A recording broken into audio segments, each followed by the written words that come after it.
Hello, everyone, and thank you for joining us today. My name is Ashley Thomas, and I work for CapTrust. I would like to take a moment to introduce our moderator. She is a fellow CapTrust representative with a wealth of knowledge and a tremendous way of making financial information easy to understand. My colleague and friend, Deborah Gates. Thank you so much, Ashley, for that introduction. And we are so excited to be here. We at CapTrust would like to welcome you to today's webinar, Stay Financially Ready for the Unexpected. And we really want to thank you for joining us. So today we will discuss some necessary steps to take as you prepare for the unexpected. We'll also discuss what to do if you are experiencing the unexpected financially right now. But before I introduce my guest that I'm so excited to have, I want to start the discussion. I'd like to speak briefly about some important disclosures. So I'm not going to read through any disclosures right now, but I do want to say that here at CapTrust, we don't offer any legal, tax, or accounting advice. Everyone's situation is a little bit different. So we want to make sure that we look at advice as being individual. And so you have your goals set in place. And so we just want to make sure that we are helping you and looking at that. And so I just want to let you know that we don't offer that type of advice, but we do give you investment advice. And you can call our help desk that we will help you with any decisions that you need to make. And all things financial, you're able to talk to us about it. If that is credit management or debt management, any of those things we can speak to you about. So without any further ado, I do want to introduce my esteemed colleagues who came to join me today. I want to let you know that they have extensive experience with individuals. Collectively, they have over 40 years of industry experience. So their bios are in the handout section for your perusal. So I want to just welcome Ed and Kirk. Thank you for taking out the time to be with us today. Absolutely. Thanks, Deborah. We are looking forward to it. All right, so what we want to do, I really kind of want to set the stage. And before I take any type of poll, I just want to kind of, I want to kind of get the pulse of the audience. But I do want to say that, things happen. And what we're talking about today is staying financially ready for the unexpected. And so these are the things that we don't anticipate happening. And here's the thing about emergencies. We just don't know when they are going to happen. But you want to prepare as best as you can for emergencies. So when we're talking about emergencies, we're talking about, job loss or medical emergencies, divorce. We have just come through a period here on the East Coast where our headquarters is natural disasters. We've had the hurricanes, and on the West Coast, we've had fires, we've had all kinds of things, accidents.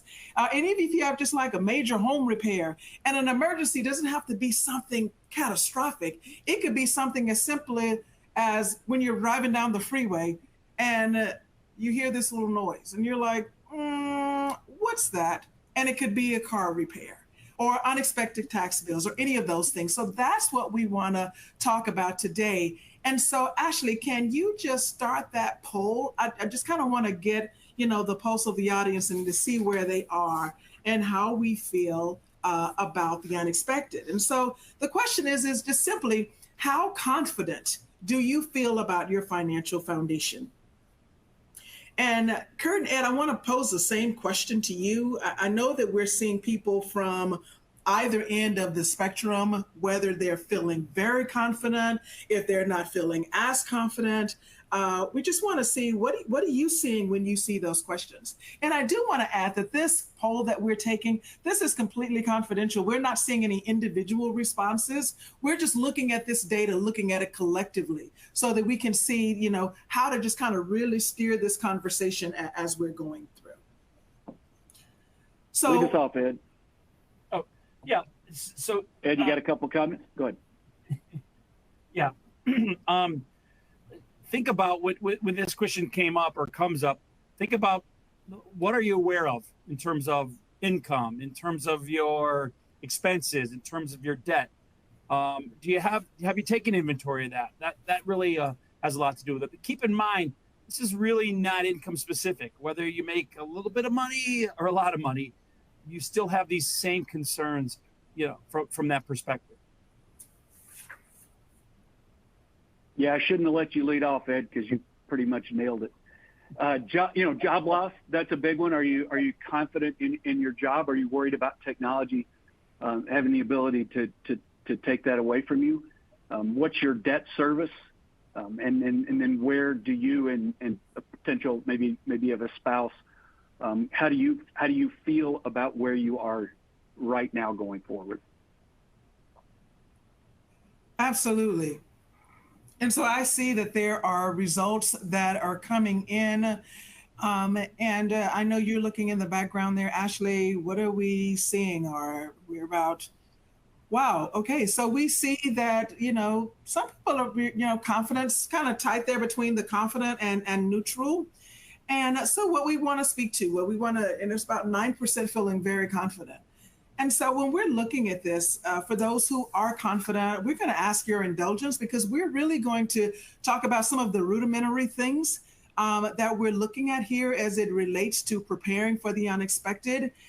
So for those who are very confident, if you would just kind of put in the chat some of the things that you have done as we're going through this presentation, if there are some of the things that you've done that you find quite successful, that would really be helpful because we'll address those things at the end. And those that are kind of neutral, we want to kind of get you on that confident side. And for those of you who are not very confident, you're not alone.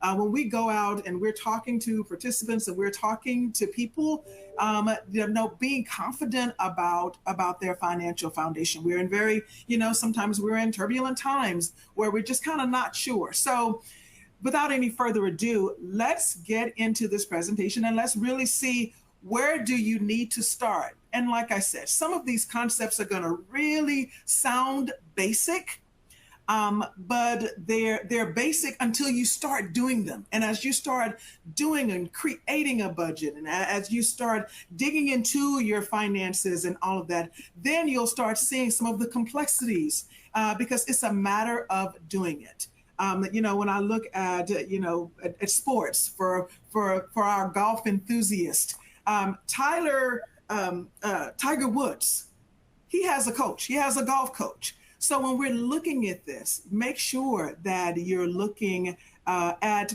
something as simple as creating a budget. So Ed, I want to start with you. That's one of the first things that we know that people need to do is create a budget. So what do they need to consider when they're creating that budget? And the second part of that question is, should everyone create a budget and does income matter? Well, first of all, everyone should create a budget regardless of income.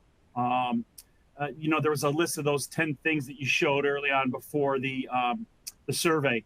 And Kirk and I, when we were discussing it, we've been through probably all those between the two of us. And the times that we were able to persevere in some of those unexpected events were times in our lives where we really had a budget, where we really knew what was going on. So what we're going to talk about budgeting, it's going to filter in every single topic that we're going to talk about for the rest of the day here. So the first thing you really need to do is you need to calculate your income. Have an idea of what you're making, not just your salary. Do you have other side hustles? Do you have other rental income, different things going on? And then that will follow with list your expenses. What do your expenses look like? So how much are you making and how much is going out? Categorize those expenditures. Maybe housing, the needs versus the wants. We need to make sure that we're keeping an eye on that. And rather than just, pay the bills as they come, track those bills, see what they look like. And being able to set some financial goals. So the first thing really is to take an inventory of what you make and what you owe, and categorize those expenditures and what they look like. All right, so we say this all the time. We say you have to create a budget. And the question that comes to my mind, and I think the question that comes to a lot of people's mind as to why they don't venture out and do that, is because they need to know, what do you mean by that? How do I do that? And I think on this next slide that we'll look at that. And can you just kind of talk about the different types of budgeting to help people to really see concrete answers? And I do want to add that this slide, this handout is in the handout section, and you can print out this handout and you can have this readily available for our participants in the audience, and so you can see the difference and who this is better suited for. But can you speak to this, Ed? Yeah, this is a great slide. Not so much for, I mean, it's great content, but really the important thing is here, no one system works for everybody. To Deb's point, everybody has their own unique set of circumstances, set of scenarios, the way they approach debt. I think it's important to remember when we're thinking about things financially, and we do this a lot with our clients, there's really two sides to money. There's that emotional piece, and then there's that fiscal piece. So if you're really caught up into the details of everything and you're more on that emotional side, then there's an answer for you here. But if you need some help feeling better about things and more emotional, we'll talk about it in terms of debt reduction, some of the different things you can do. But this is really speaks to the main part about this slide is that there's more than one ways to address it, the budget. That's the key. Getting into the minutia of it, we could spend a whole webinar just on that. So it's a great slide, and Deb did a nice job putting it together. Deb and the team did. You know what, Ed, can I add something real quick? Sure. When we look at the 50-30-20 rule, it says 50% for needs, 30% for wants, and 20% for savings and debt repayment. What I think is most important if you were to adopt that type of budgeting style is to be honest. I think that's very important because differentiating between wants and needs, I think, is where a lot of people fail in their budget. They feel that they need double espresso cafe macchiato, but it's a $9 coffee and you're trying to prepare for your financial future. So just evaluating whether you want that or you need that. There's nothing wrong with budgeting for wants. Just be honest with yourself and understand that there's a big difference in those. That's all. And another thing that I think I would like to add about budgeting is that you're not tethered to any particular time. You don't have to budget and just stick with this budget forever. You can switch, you can change. Maybe you're trying to reach a certain goal and your budget is really tight right now. And then maybe you can loosen up that budget a little bit as you start reaching some of those goals that you want to. You might want to try the envelope system. If that doesn't work for you, then try the 50-30-20 rule. If that doesn't work, then you might want to try a spending report and look at a zero budget where all of your money is being accounted for. So don't feel like you have to choose one or the other, but you want to do something to make sure that you're set with your budgeting. All right, so we talked about budgeting. We know that's really the ground floor where you need to start. So the second thing that you want to do is just build that emergency fund. Kirk, and I know you're really passionate about this, about the emergency fund. So can you do a couple of things that I want you to answer when you're speaking? Can you tell us the importance of having it, how to set it up, where it should be invested? And I kind of want you to speak to people, from two lenses, people that haven't started yet, or people, if they have one, what's the next step? And I know that's a lot of questions and a lot of information. And if you don't get to it, I'll come back around to it. All right. I think I'm up to the challenge. So I appreciate that very much. I think the most important thing about an emergency fund is to start. You can start small. There's a lot of different ways you can start an emergency fund.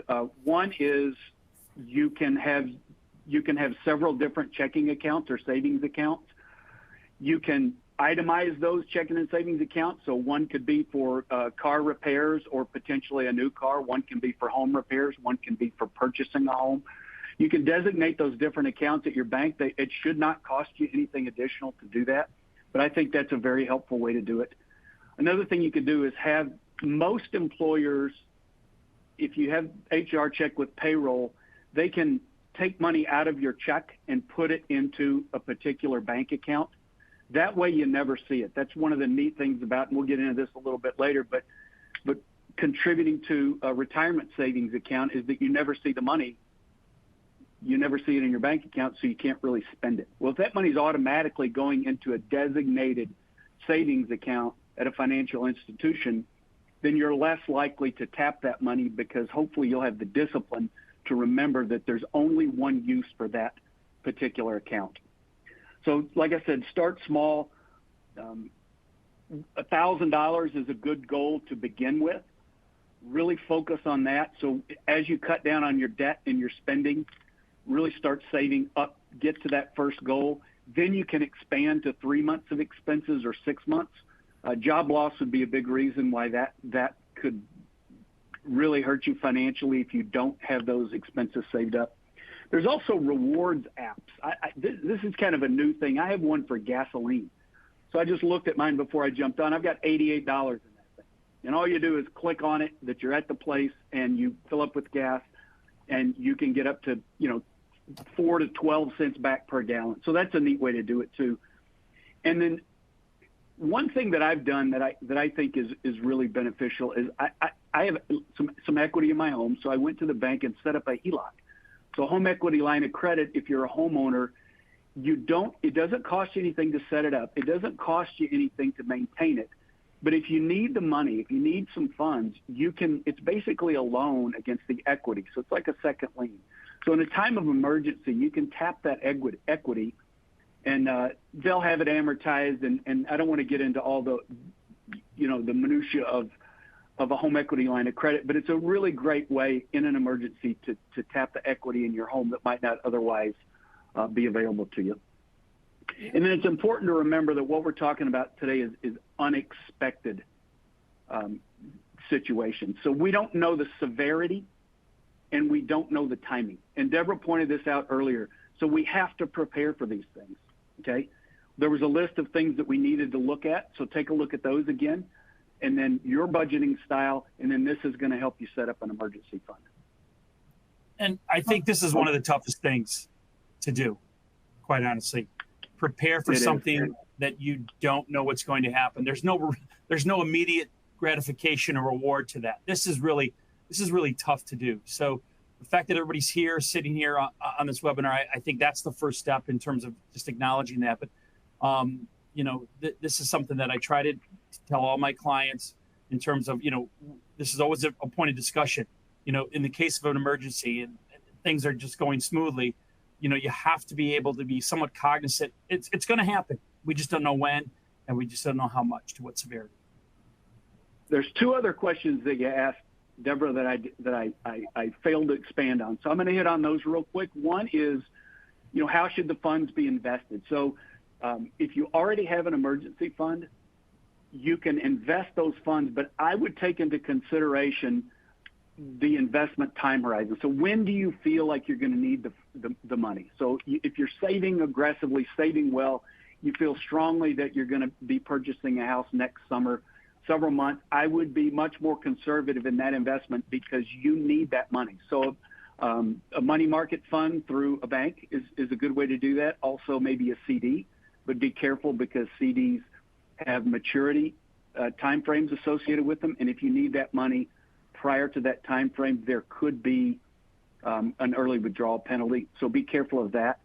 And then if you have a fund already set up, you need to readdress that. You need to take a look at that. You need to keep, as you readdress your budget, then take a look at your emergency fund or emergency funds and make sure that those are in line with your goals and different emergencies that you feel could potentially affect you in the future. And then you can adjust the way that you save for those emergency funds. Absolutely. All right, let's push along here. And, the next thing that you want to do is to reduce debt. And, we know that people can really feel overwhelmed. So what's the first step in addressing this issue? And are there any non-traditional ways to address your debt? And can you talk about the different strategies? Can you do that for us, Ed? Sure. Well, again, the first step is to assess your financial situation. So gather all your financial statements, documents, take an inventory of what you have going on, see how it fits within your budget. And then when you start to prioritize those debts, there's a couple ways to do it. These are two simple ways here too. And again, we go back to that, that two sides of money, that emotional piece. One of these scenarios, a debt snowball method, is more of an emotional, more of a less technical approach as opposed to the debt avalanche. So what these two scenarios are is the debt side is the debt snowball is you're taking an inventory of everything you have and you're attacking the lowest balance first. And you're just trying to eradicate one less bill coming in the mail. And as you continue to do that, there's a little momentum building. It makes you feel better. It's productive. But if you're more along the technical side, or you're more concerned about interest rates, or trying to take care of the highest rate of interest first, there's what we call the debt avalanche method, and that's gonna attack the one with you're gonna pay the minimums on the other lower interest rate accounts, and you're gonna attack the one with the highest interest rate. Now that's gonna make over time that might take a little bit longer, probably more save you money, and if you can wherewithal that if you can sustain the bill exhaustion, so to speak, that's going to eradicate the debt as well. When we're reducing debt, we really need to prioritize what those debts look like. And so these are just two methods that we use. There's different ways too in terms of debt. You asked about non-traditional ways. Sometimes people don't understand that, well, you can call the credit card company if you want and try to negotiate a different rate. You can consolidate those loans as well. Be wary, though, of some of the things, the costs that go along with that. It might sound too good to be true up front, and there might be some back-end costs that we can't really take care of. A lot of times, as you're paying off this debt and the emergency does come up, reestablishing that balance of the credit card, sometimes that's your only choice. Well, that's gonna take discipline on both sides in terms of you had the discipline to repay it, now you're using it. And if you do need to use these credit cards, make sure you're making timely payments. The fees on them alone, can be pretty steep, and I don't even want to get into the cash advance fees. What we're seeing more of is people using cash and checks, to manage things in your checking account. Sometimes too, your bank might have an overdraft protection for $500 or $1,000, and that'll eradicate any insufficient funds needs when you're working with it. We've seen a good chunk of that because of cybersecurity, people getting hacked online, and they feel ironically they feel a little bit more secure with cash or checks. And then in the end too, if you really feel overwhelmed with the debt, there's consumer credit counseling out there. Again, be wary of what you encounter. Some of these are non-for-profit groups. Some of them are for-profit groups. So, that's going to be something that you need to be aware of as well. Absolutely.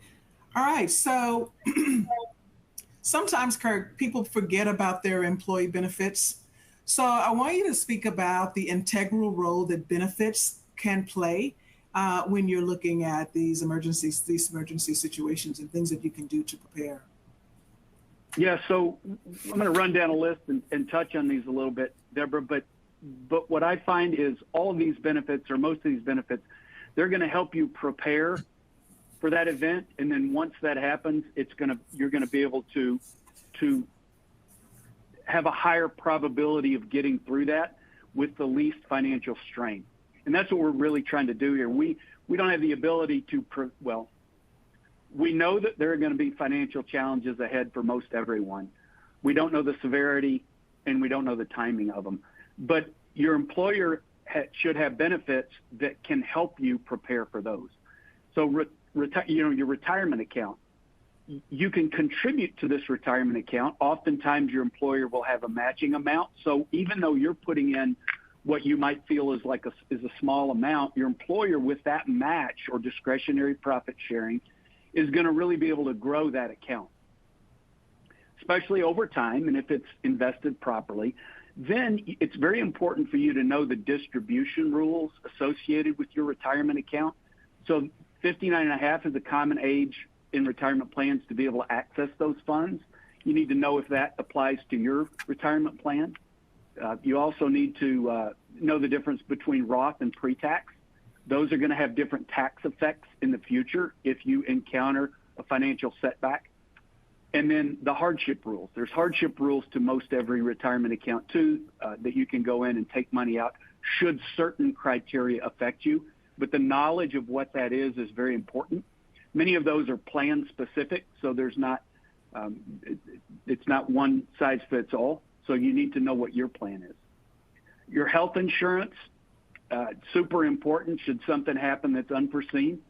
Medical wise, there's usually most employers will offer a lower cost, higher deductible plan, and then also a higher cost with a lower deductible. So know what health insurance is available to you and how you can, based on your health and your family's health, that'll help you make the right decision as far as expenses in the future on health care.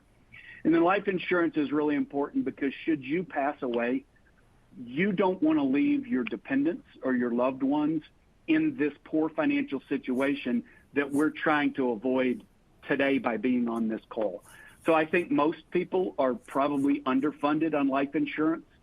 You need to take an account of that, know what your employer offers and the costs associated with, and then potentially supplement with an additional policy in an outside financial institution. Disability insurance is offered by most companies or a lot of companies. Should you become unable to work for a variety of reasons, you'll still continue to receive income. It might not be 100%, but at least you'll potentially be able to avoid eviction or bankruptcy or something that's extremely detrimental to your financial situation. And long-term care insurance, not all employees offer this, but it's a way to kind of mitigate the higher cost of long-term care. And then utilizing HSA or FSA.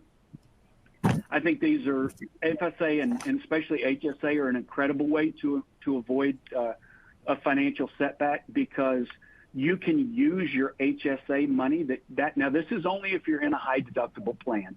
You would then be eligible to start an account in a financial institution that allows you to contribute tax-free.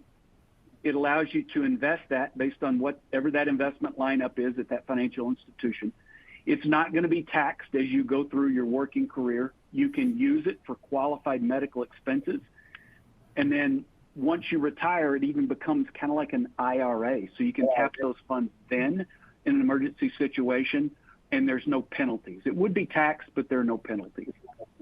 And we're going to get into HSA a little bit later when we talk about, being in the thick of a financial crisis. Absolutely. Thank you so much for that, Kirk, because I think people just forget about that.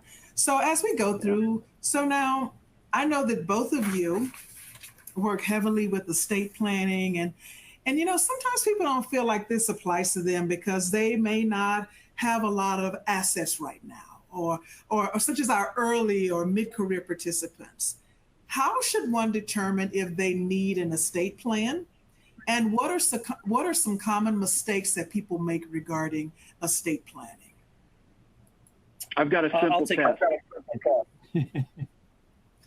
Go ahead, both of you rush fight at one time. One of the other. I knew Ed was going to jump on it, so I had to be quick, like a puma. So here's the test. If you're not sure if you need a financial plan, ask yourself this question. Are you breathing?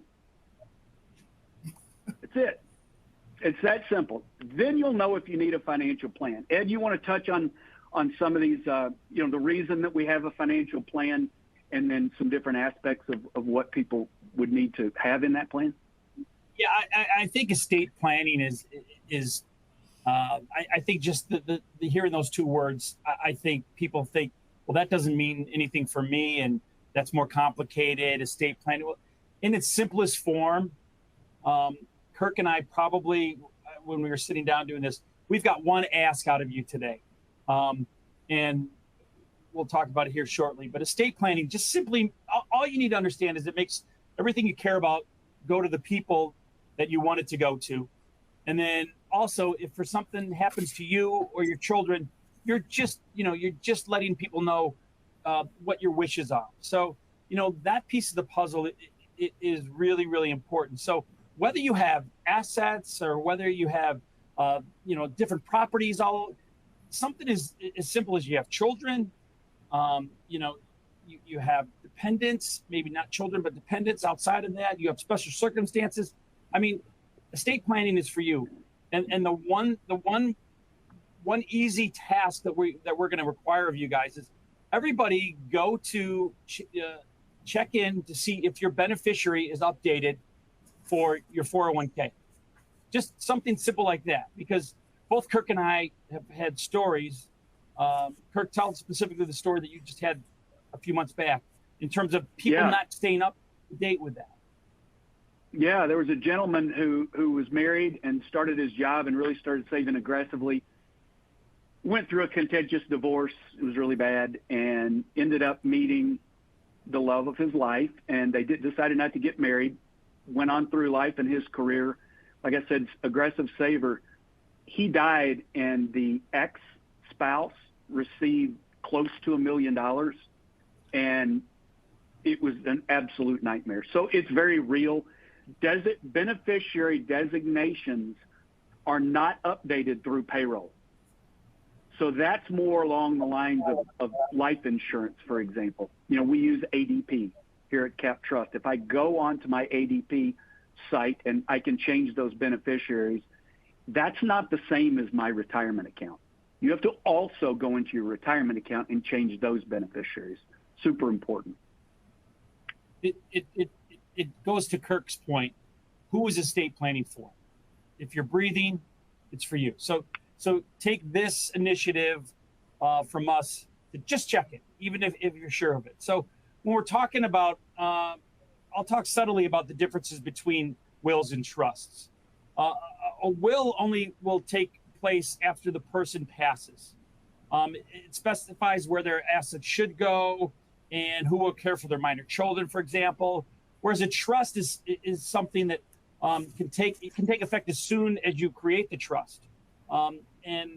Everybody should have at the very least some type of a will, a power of attorney, both from a medical perspective and a financial perspective.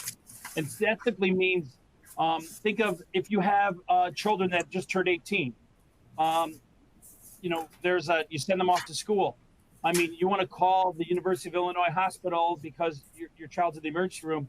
And if you don't have a proper power of attorney, they're not going to give you that information.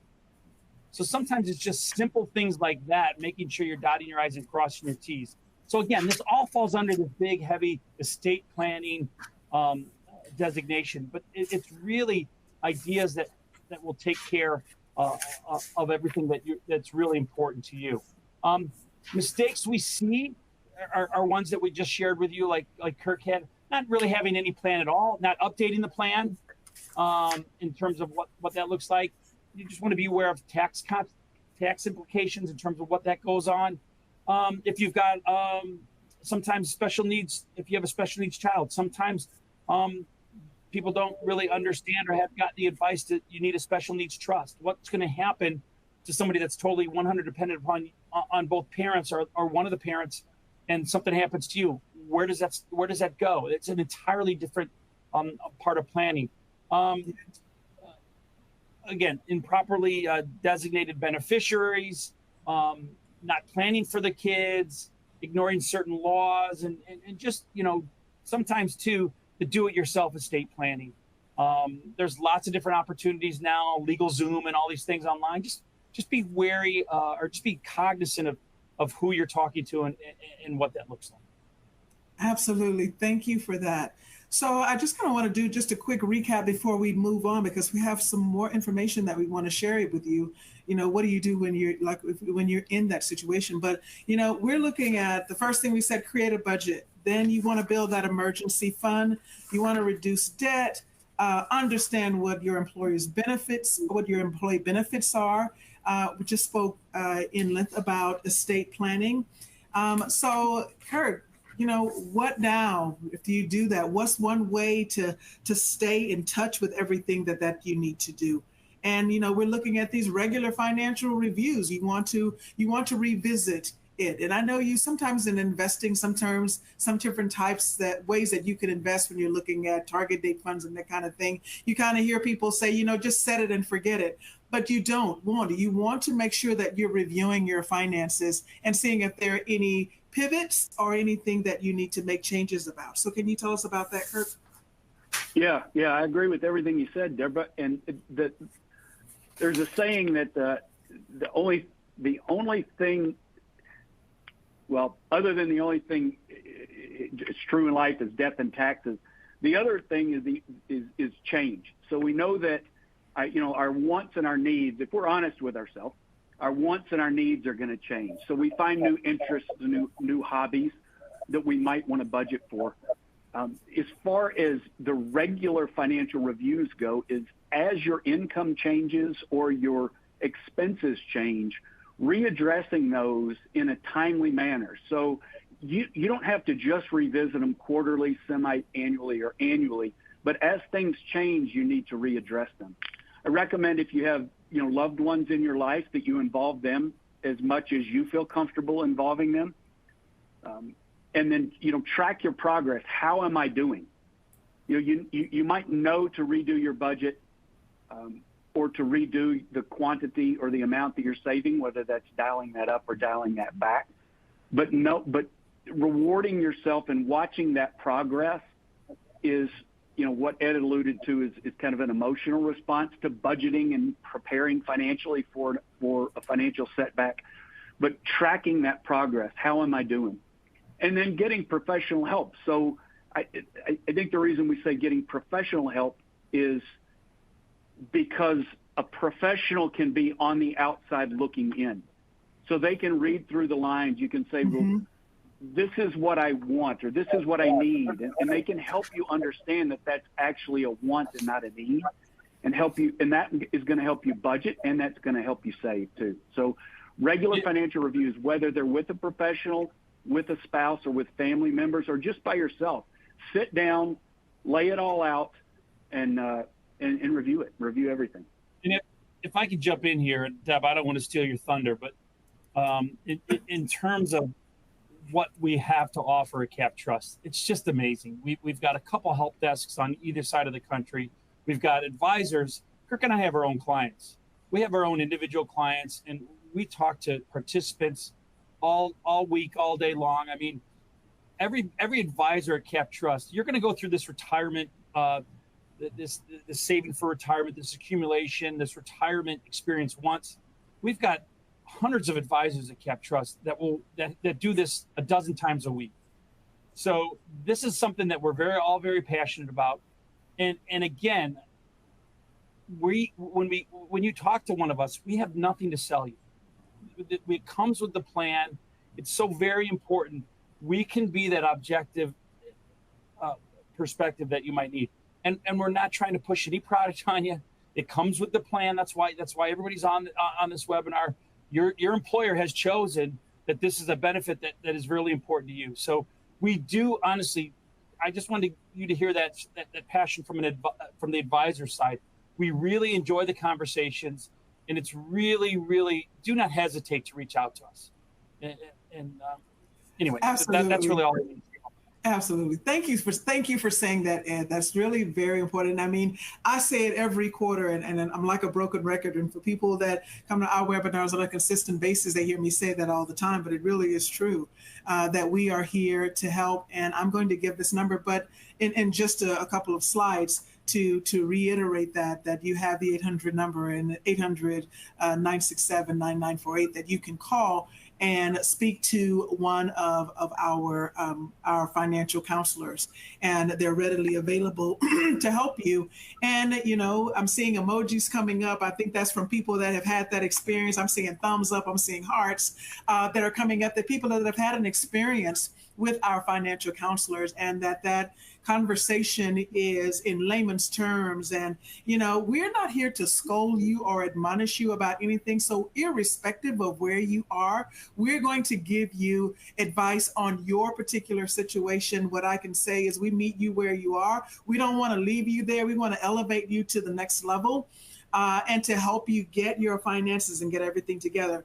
So we've spoken about the unexpected, but what about the person that as they're listening to this webinar and they're probably saying, Ed, Kirk, Deb, this is great information.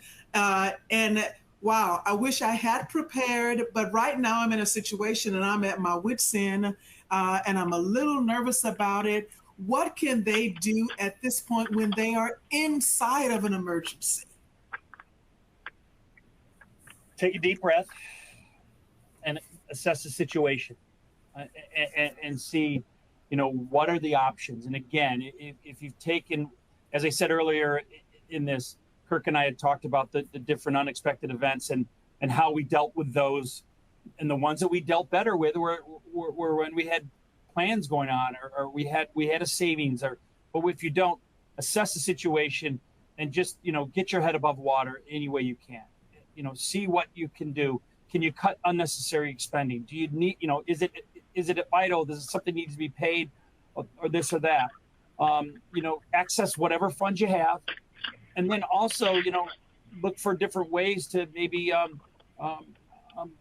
access other different government assistance programs or other charities, things like that. But if you've got to use those credit cards, use them wisely. I can't stress it enough. Going back to understanding what goes on in the plan, can you access those can you access those funds in a hardship withdrawal situation? What does that look like? Know those rules. And again, we can help you decipher what that looks like. I know Kirk has some other ideas too. Yeah. I love the spending freeze. I think that's really important. Stop spending, as quick as you can, filter out those wants versus needs. And one of the most important things I touched on about cutting spending, there's some spending you just can't, but you can, but you have some implications to those decisions. But there's some expenses that we look at and we can't really cut those. But our variable expenses, oftentimes we can. So really hit those hard and then readdress your budget at the time, because now that you're in a situation of financially, trying time, you want to make sure to be even more honest with yourself about whether that is a want or whether that is a need. Do you really need that or not? So that's big, but there's a couple different ways, several different ways that you can access funds too. Is a home equity line of credit I alluded to before. You set in preparation for a financially detrimental time, setting up a home equity line of credit. Like I said, it doesn't cost you anything, but when you're in the trenches and you really need to access funds, regardless of the source, a home equity line of credit can be a wise decision. That also goes to seeking out professional help, because they can help you decide when that's appropriate to access. Like Ed alluded to, knowing the distribution rules on your retirement plan based on either your age or the financial situation that you're currently in, that's going to help you deal with that situation. Communication with a spouse or family members is really important, because if you have a household and one particular person is on board, and the other person isn't, that can be very trying and that can be very stressful. So that's a really important step to make. And then another thing I think could potentially be a last ditch source would be the amounts that you've contributed to a Roth IRA. We call it the basis in our industry, but you can take those funds out. You're welcome to put those back within 60 days, and then it doesn't count as a contribution. But that is a source of emergency funding. You don't want to touch the earnings if you're under 59.5, because then you're looking at a penalty and potentially just making a bad situation worse. But those are some ways that you can really deal with the actual fire that's burning in your life. And then Sure. Improve financial literacy, I think is tremendous. I mean, the more you learn, the more you know, the more you can apply different situations to your situation. And YouTube is a great source of knowledge. I mean, I'm not trying to plug it, but I use it all the time. If it's something basic that I don't know, I'll go on YouTube and I'll pick out a 5-minute video while I'm running to the grocery store, and now I know more. So that's another thing that you can tap to. Absolutely. I mean, we all have our phone. We all have our smartphones. I mean, we are in the age of information where there's no lack of information out there. We want to make sure that we're getting good information, which is why, as we spoke earlier, it's so important to call us here at CapTrust, and we can really help you decipher through all of the noise and all of the information that's out there. And then, of course, that we don't want to forget about their charities and their nonprofits. There are food banks. There are places where you can go if you are in an emergency or in dire straits. So, I do want to make sure that I leave a little bit of time for questions. And I know I said earlier, if you had any comments, if you were confident or very confident, or you had some things that actually worked for you, if you would drop those in the Q&A in the chat. So, Ashley, if you can come back with us, was there anything out there in the comment section? And then I also want you to look at any questions that we might have for Ed or Kirk. Absolutely. We've had some really great engagement. We've had some really great comments about how people are going ahead and starting their emergency savings funds now. Some of the things that people pointed out that they did to go ahead and feel very confident was they didn't take on debt, or they kept their debt at minimal levels. A Mm-hmm. really big response from everyone is that they are utilizing those emergency funds, making sure that they're taking advantage of direct deposit with those emergency savings. And another large response that we got from attendees was that they were using those automatic contributions in terms of their 401k and retirement savings, and taking advantage of doing those small increases every year to go ahead and grow those savings for retirement. So, really great responses from the attendees about what they're actually doing to feel confident. Great. And you know what? And there was one thing when we were in our prep session, and we spent countless hours in prep sessions. There was one thing that Kirk said during that prep session that kind of just stood out in my mind. And it was, when you have an emergency fund, and if you have an emergency, don't forget to replenish your emergency fund. So, emergency funds, that's a constant thing that's going on, that you're always trying to, keep it up and replenish it as best you can as well.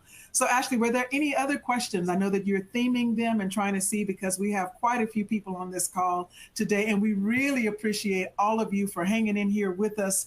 Were there any other questions that people had? Yes. Now, before we get into those questions, I would like to reiterate, we have had so many questions come in. We are only trying to address questions that are not personal in nature.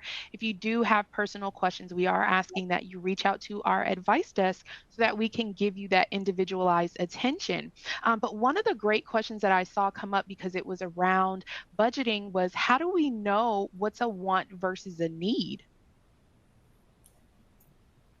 That's the $1 million question. Yeah. So a lot of your fixed expenses, your mortgage or rent, your cell phone bill, I think, electricity and, food and water and gas and things like that are all certainly needs. But I think, when you talk about wants, it's the unnecessary items that if you didn't have it, didn't purchase it, what would your life look like? If you didn't get that cup of coffee at Starbucks, once you get to work, can you just get a cup of coffee there? Then that might not be ideal. I mean, there's a lot of really nice things in this world. If you spend any time online on social media, they have these social media shops where you can go on. There's some pretty neat stuff in there. You got to use discipline. I mean, that's one of the keys to wants and needs and budgeting, is spending time, and that's your individual decision. Spending time knowing and deciding whether or not you really need that. That overlap can really get us into trouble. So it's important to think about it different for everybody.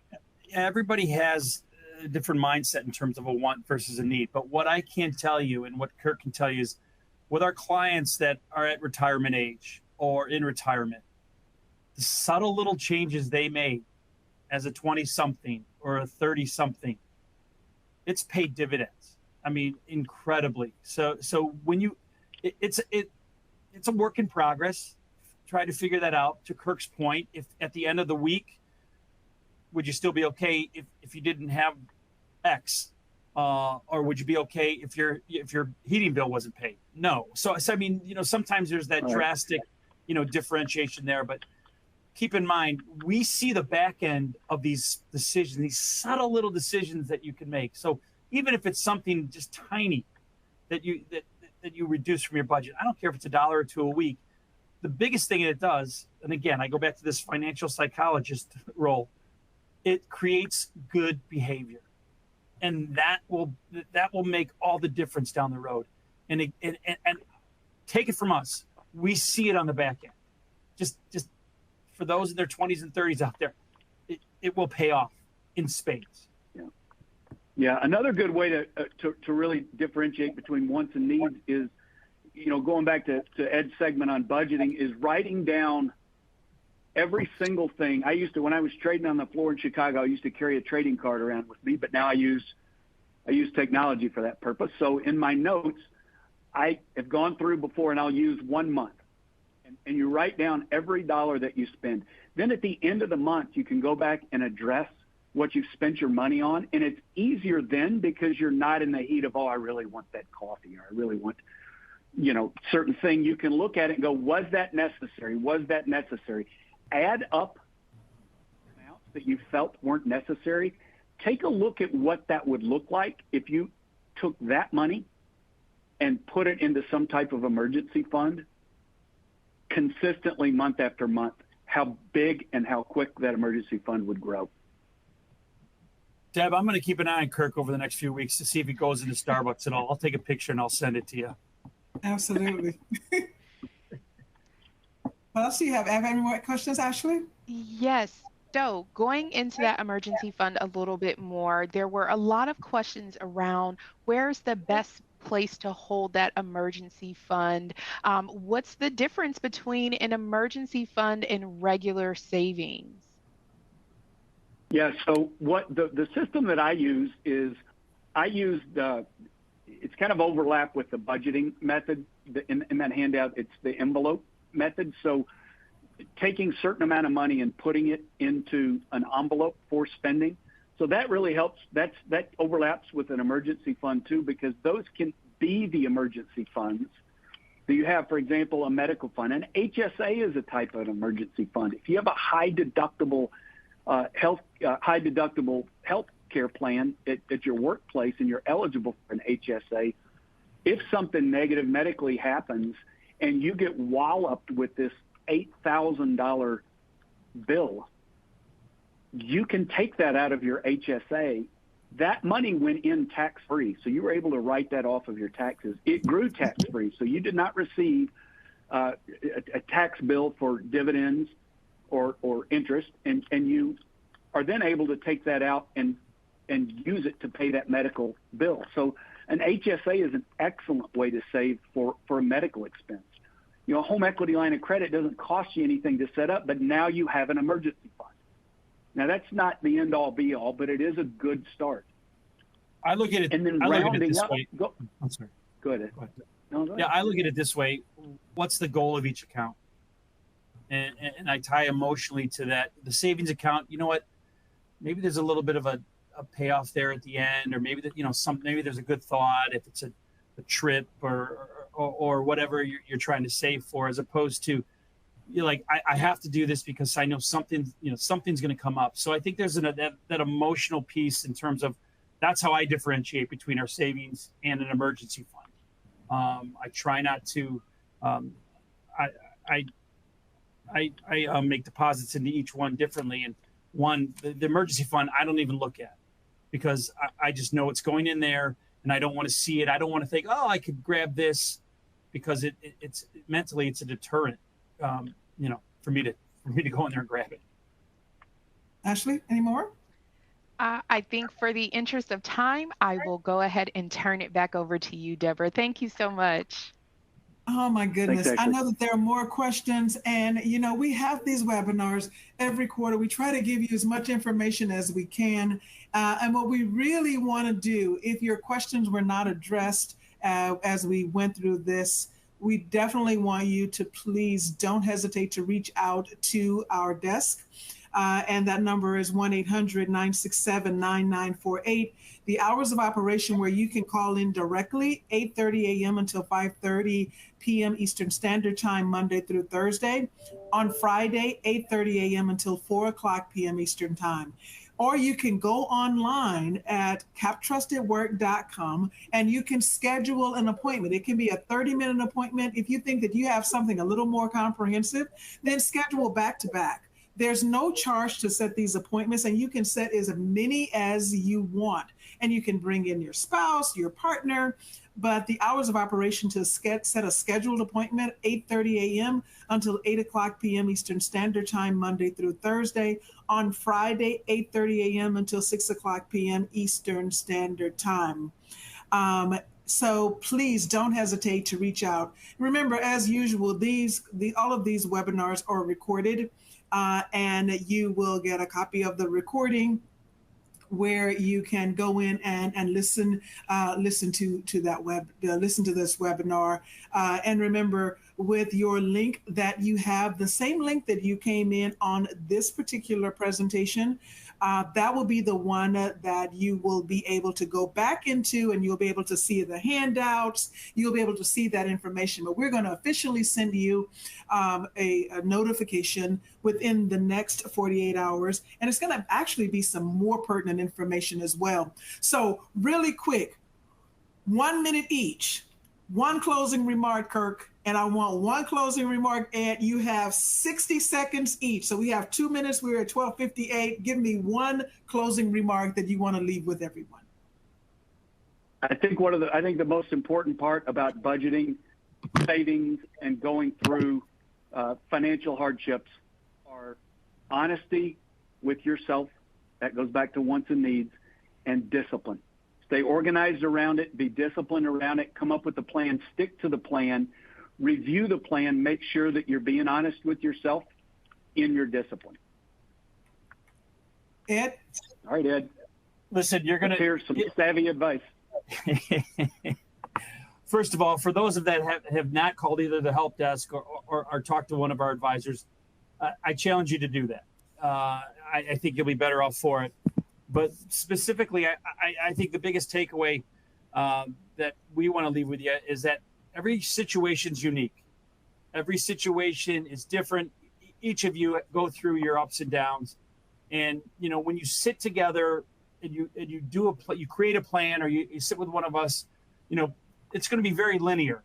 And all I tell people when we sit down and we do a plan with you is, you know what, it's going to be really straight and up and to the right.